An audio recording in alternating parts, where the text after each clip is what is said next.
Halo, bertemu lagi dalam pembelajaran fisika. Kali ini kita akan belajar materi tentang hukum Newton. Mari kita mulai. Kita mulai dari peta konsep. Dinamika partikel ini didasarkan pada ketiga hukum Newton. Hukum 1, hukum 2, hukum 3. Hukum pertama menyatakan kalau resultan gaya sama dengan 0, maka benda bisa dalam keadaan diam atau bergerak dengan kecepatan konstan. Hukum kedua, jika resultan tidak 0, maka benda akan bergerak dengan percepatan tetap. Hukum ketiga Newton ini tentang aksi reaksi, di mana setiap ada gaya aksi, ada gaya reaksi yang besarnya sama tetapi berlawanan arah. Dinamika partikel mempelajari tentang gerak dan aspek penyebabnya. Ini berkaitan dengan gaya. Ada gaya berat, gaya normal, gaya gesek, gaya sentripetal. Khusus gaya sentripetal ini berkaitan dengan gerak melingkar. Ya. Kita lanjut dengan hukum pertama Newton, hukum 1 Newton. Jika resultan gaya pada suatu benda sama dengan 0, benda yang mula-mula diam akan terus diam, sedangkan benda yang mula-mula bergerak akan terus bergerak dengan kecepatan tetap. Nah, ini dinyatakan dengan sigma F sama dengan 0 untuk benda diam atau benda bergerak lurus beraturan. Hukum 1 Newton disebut juga dengan hukum kelembaman atau hukum inersia. Kelembaman atau inersia ini berupa sifat kemalasan benda. Sifat benda yang cenderung mempertahankan keadaannya. Ukuran kuantitas kelembaman adalah massa benda. Berarti semakin besar massa benda, semakin besar kelembamannya, semakin malas atau semakin sukar digerakkan, atau ketika sudah bergerak, sukar untuk dihentikan. Contoh peristiwa yang berkaitan dengan hukum 1 Newton. Ya. Berdasarkan hukum 1 Newton, mengapa kita memerlukan sabuk pengaman? Ya, kita perhatikan video ini. Mungkin tidak saya putar semuanya, hanya sebagian ya. Nah, ini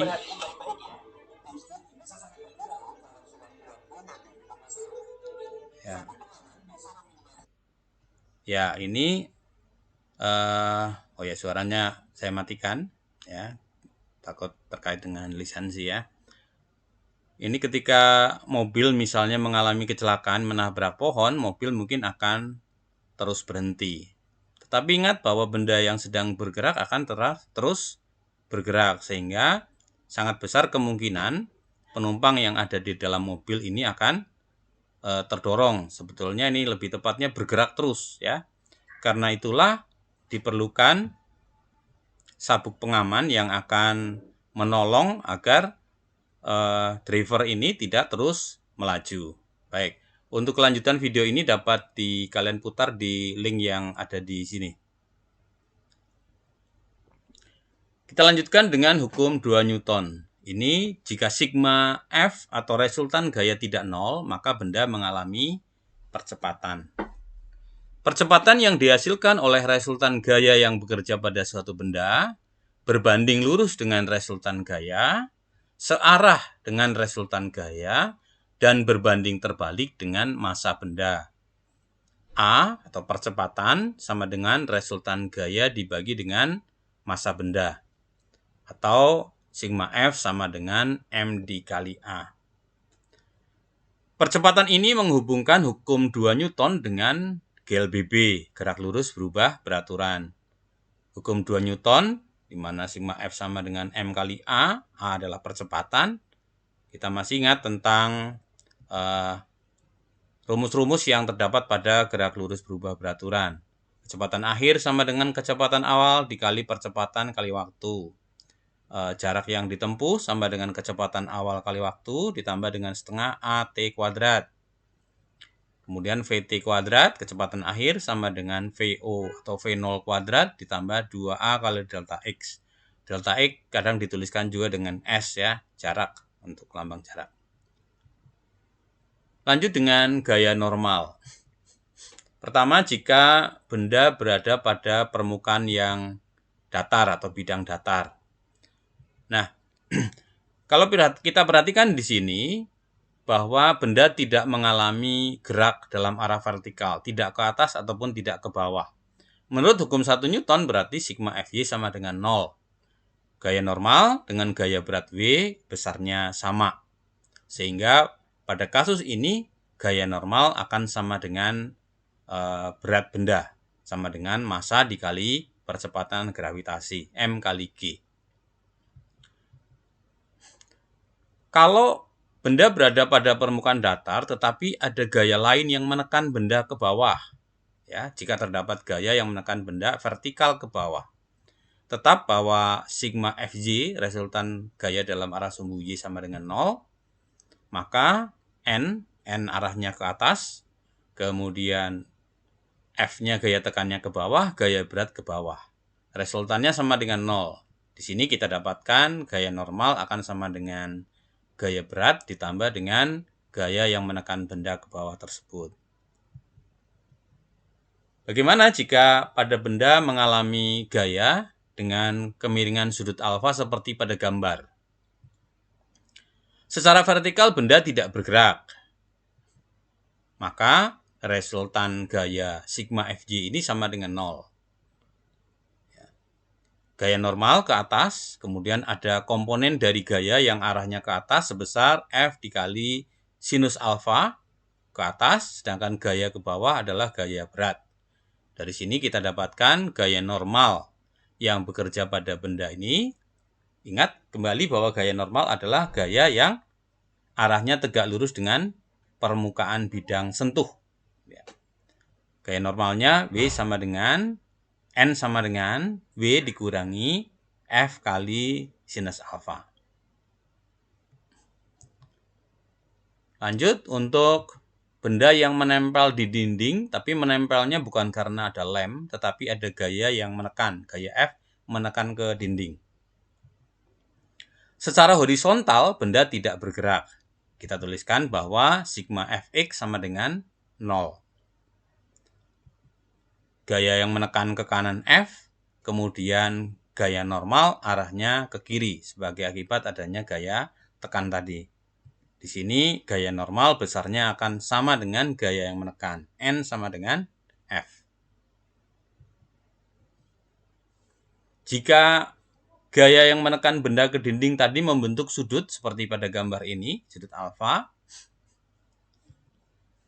masih tetap sama, sigma Fx sama dengan 0. Nah, besarnya gaya atau komponen gaya F yang arahnya horizontal adalah F kosinus alfa. Kemudian gaya normalnya ke kiri sama dengan N, maka kita dapatkan N sama dengan F kosinus alfa.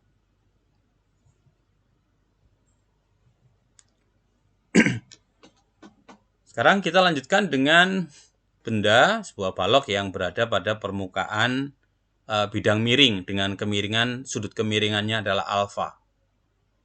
Ya, kalian perhatikan arah dari komponen gaya normal ke atas tegak lurus dengan permukaan bidang, kemudian gaya berat vertikal ke bawah karena adanya gravitasi bumi, kemudian ada komponen dari gaya berat V sin alfa, ini yang menyebabkan benda bergerak meluncur ke bawah, dan ada komponen gaya berat yang berlawanan arah dengan gaya normal, yaitu W dikali kosinus alfa.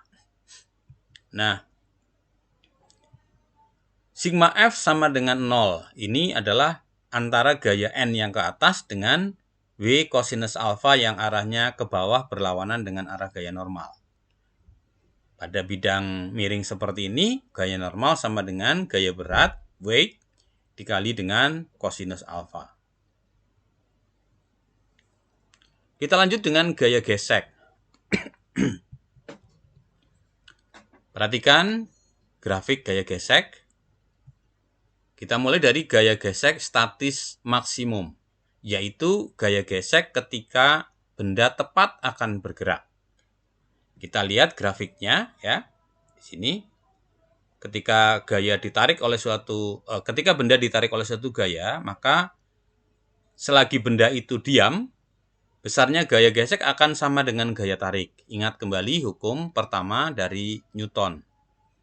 Nah, kalau melebihi dari gaya gesek maksimumnya, barulah benda akan bergerak. Dan ketika bergerak, maka yang bekerja adalah gaya gesek kinetis. Nah, gaya gesek statis maksimum ini dipakai untuk menentukan apakah suatu benda itu bergerak atau tidak ketika menerima gaya. Jika gaya tariknya atau gaya yang menggerakkan benda itu kurang dari gaya gesek statis maksimum, maka benda tidak bergerak. Kalau benda tidak bergerak, maka gaya geseknya, gaya statis tadi, sama dengan gaya tarik yang menggerakkan benda. Ingat kembali hukum 1 Newton, kalau benda tidak bergerak, maka resultan gayanya 0. Jika gaya lebih besar daripada gaya gesek maksimum, maka benda bergerak. Dan ketika benda bergerak, maka yang bekerja adalah gaya gesek kinetis. Dengan rumus gaya gesek kinetis sama dengan koefisien gesekan kinetis dikalikan dengan gaya normal.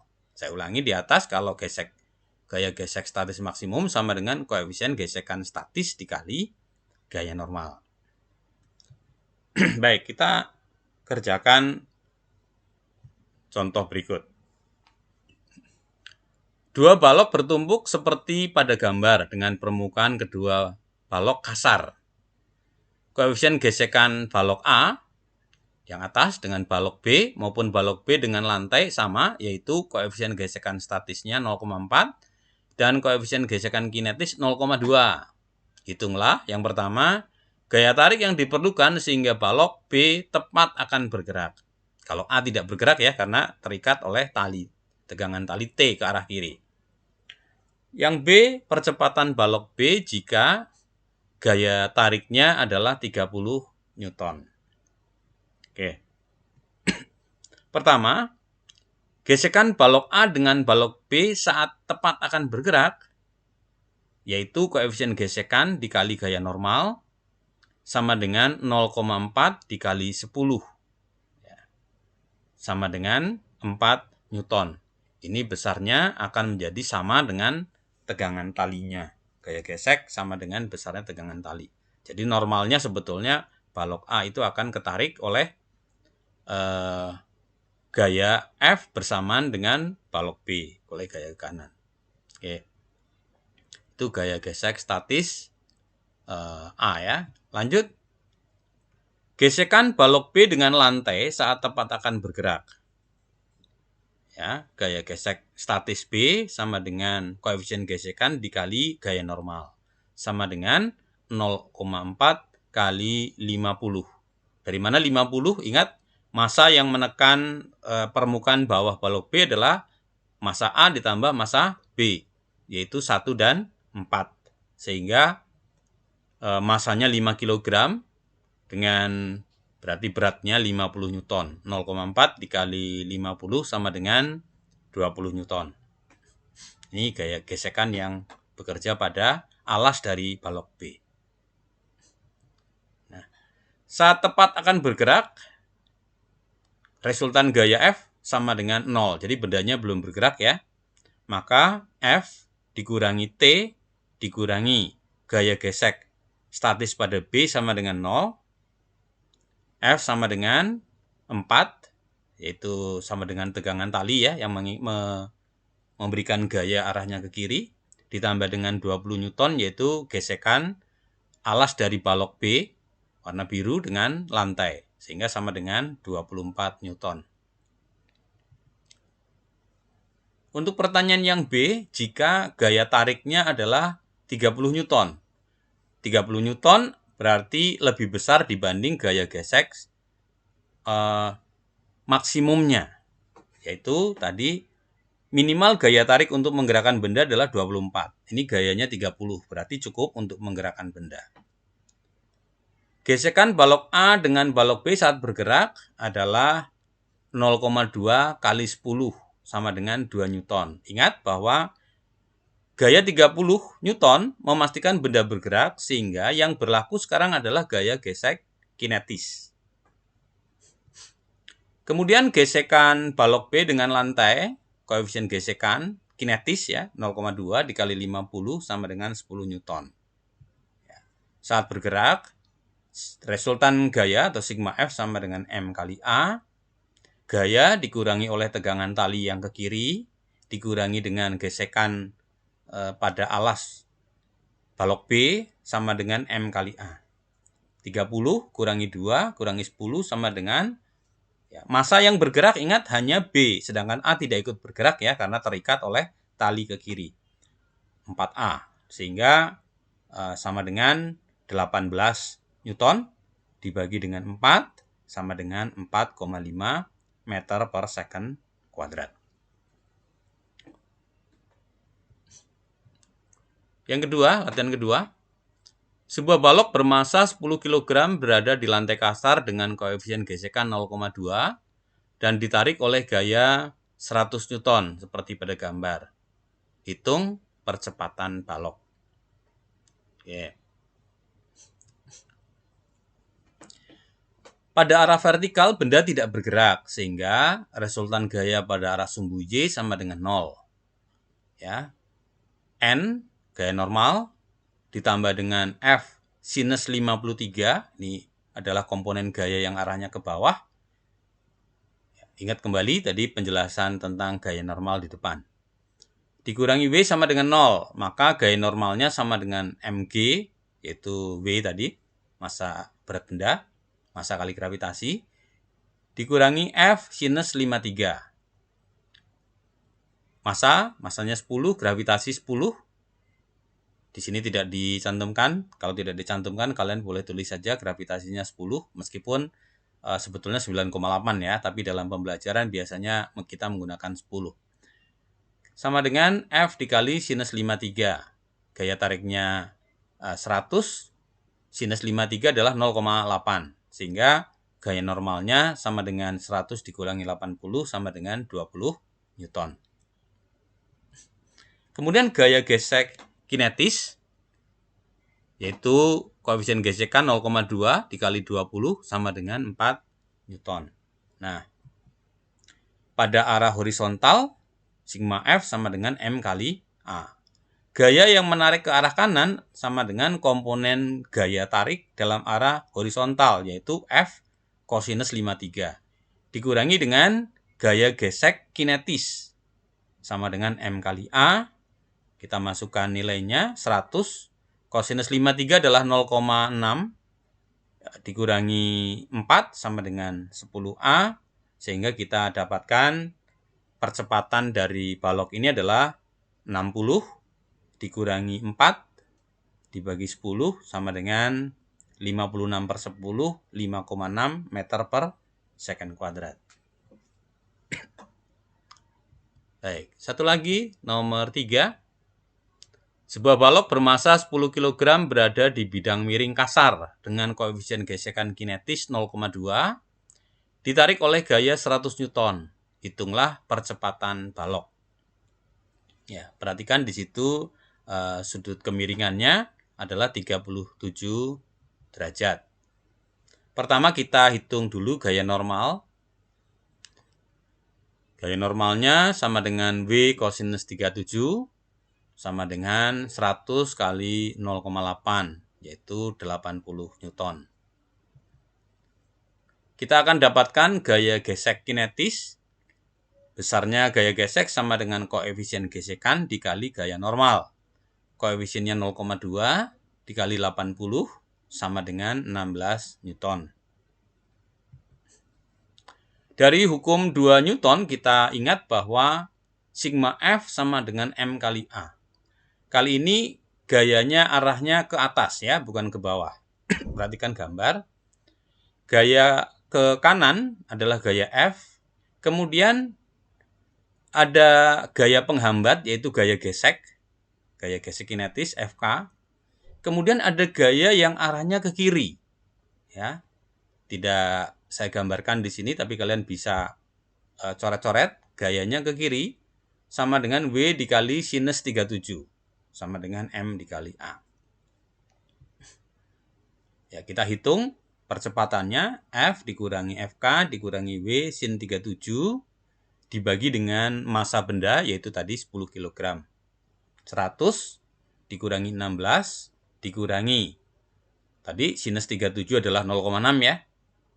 Maka 100 dikali 0,6 itu 60. Jadi 100 kurangi 16 kurangi 60. Kita dapatkan 24. 24 dibagi 10, maka benda akan bergerak ke kanan atau ke atas dengan percepatan 2,4 meter per second kuadrat. Oke. Baik, demikian materi tentang hukum Newton secara singkat. Sampai bertemu pada pembelajaran berikutnya. Terima kasih.